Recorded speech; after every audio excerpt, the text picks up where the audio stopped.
Well, Brad, thank you so much for being on the show today. Obviously, you are the high performance lead for Interleague. How long have you been involved with Adderley's football and netball? I first came over to the competition when it was back in called Yarra Valley. It was over 20 years ago. Wow. As a playing assistant coach, I was recruited up to Linda back in those days, coming over from the Eastern Football League. Yeah, okay, amazing. So can you talk to me a little bit about your background and how you became the Interleague High Performance League? I have a background in numerous sports. Played a lot of junior basketball and cricket, and only minimal football, to be honest, coming through, but played at high levels in all of the three, and transitioned from under 20 representative basketball over to football in my late teens, and then just fell in love with the game and also coaching, which then mid-20s recruited as a coach up to this competition.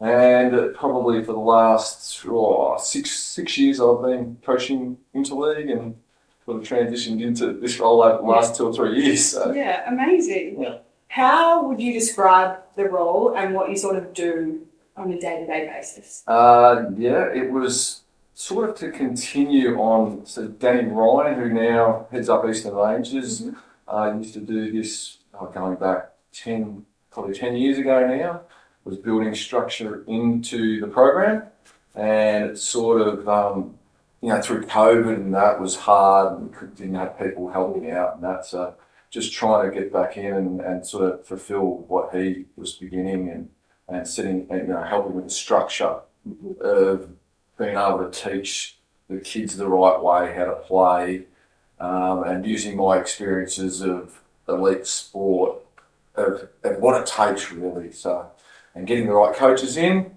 who are able to teach that and help with that process. So. Yeah, amazing.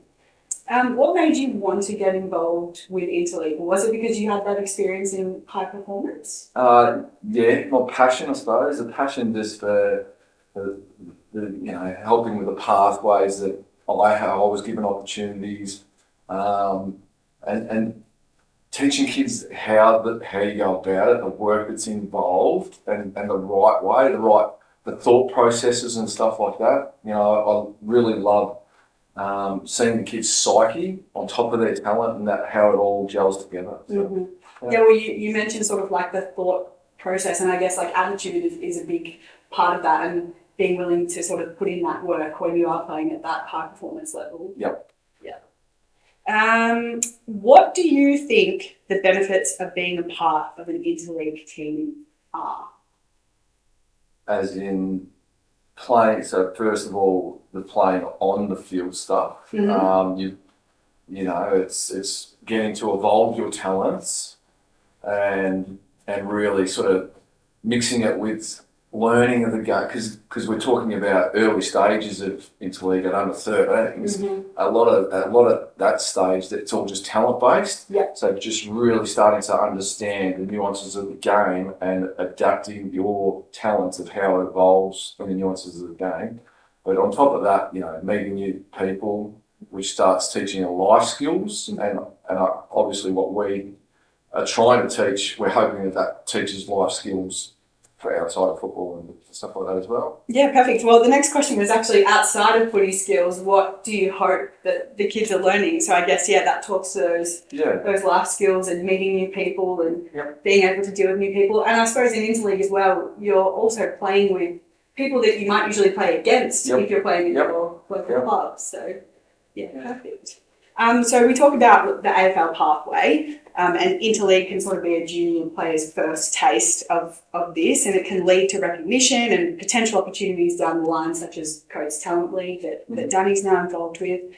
Do you see, even this early on in their junior careers, that some players are already starting to think about their future and the opportunities that it could potentially lead to?